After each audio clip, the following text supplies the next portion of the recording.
student, I will discuss about class 10th first poetry chapter dust of snow. Robert Frost इसके writer हैं। तो अभी हम बात करते हैं सेंट्रल आइडिया ऑफ पोएम के बारे में। इंग्लिश में भी समझेंगे, हिंदी में भी समझेंगे, ठीक है। देखिए, सेंट्रल आइडिया में dust of snow is a beautiful short poem written by Robert Frost. ये डस्ट ऑफ स्नो जो चैप्टर है यह एक सुंदर पोयम है, एक शॉर्ट पोयम है रिटन बाय रॉबर्ट फ्रॉस्ट, जो किसके द्वारा लिखा गया है? रॉबर्ट फ्रॉस्ट द्वारा। Dust of snow is a beautiful short poem written by Robert Frost. यह एक सुंदर सा छोटा सा पोयम है, रॉबर्ट फ्रॉस्ट के द्वारा लिखा गया है। This poem express the significance of small thing in the transforming one's mood. This poem express, या पोयम एक्सप्रेस मतलब होता है व्यक्त करता है, सिग्निफिकेंस में होता है महत्व को, एक स्मॉल थिंग के बारे में, एक छोटी सी वस्तु के महत्व को व्यक्त करता है कि वह ट्रांसफॉर्म कर सकती है, बदलाव कर सकती है वन मूड। ये एक छोटी सी चीज आपके जीवन में बदलाव कर सकती है। पोयम में एक्सप्रेस किया जाता है महत्व को, स्मॉल थिंग के महत्व को व्यक्त किया गया है। ट्रांसफॉर्म वन मूड, आपके मूड को चेंज कर सकती है। एक छोटा सा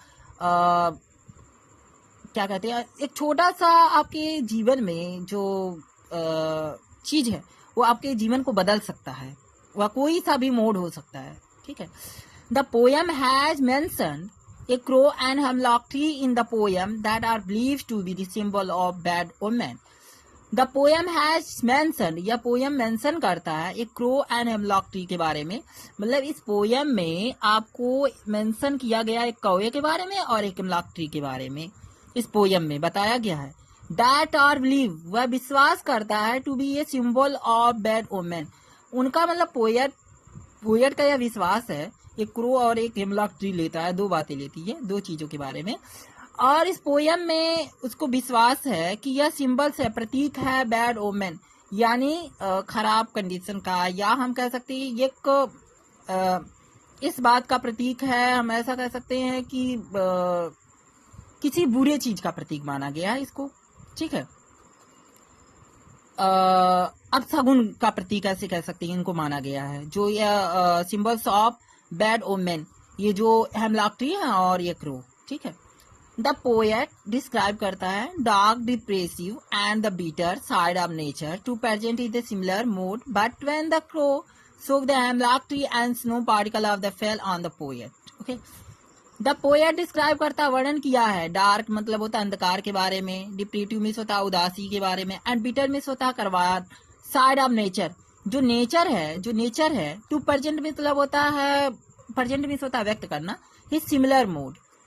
ये जो राइटर हैं डिस्क्राइब किए हैं अंधकार, उदासीता के बारे में, और बीटर मीन्स होता है कड़वाहट, साइड ऑफ नेचर को प्रेजेंट किए हैं ही सिमिलर मूड में। सिमिलर मूड में इसको सिमिलर मूड मतलब इसका तुलना किससे की है? क्रो एंड हेमलॉक ट्री से। उसी तरीके से इसका तुलना इससे किया गया नेचर के अंधकार को, उदासीता को और कड़वाहट को।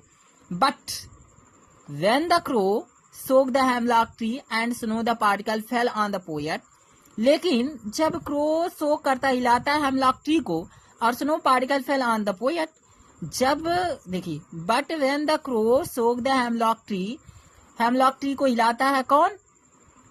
राइटर, नहीं सॉरी, क्रो, कौवा जब हिलाता है, सोक मीन्स होता है हिलाना है हेमलॉक ट्री को, एंड स्नो पार्टिकल जो है फेल ऑन, गिरते हैं, पोएट के ऊपर गिरता है जो पार्टिकल होता है। हिज मूड अपलिफ्टेड सडनली, और उसका जो मूड होता है, अपलिफ्टेड मीन्स होता है मनोदशा, अपलिफ्टेड मीन्स होता है बदल जाती है, अपलिफ्ट हो जाती है, जो अभी उसके अंदर क्या कहते हैं वो निगेटिविटी था वो सब चेंज हो जाता है। थॉट दिस पोएट, विचार करते हैं दिस पोएम के बारे में।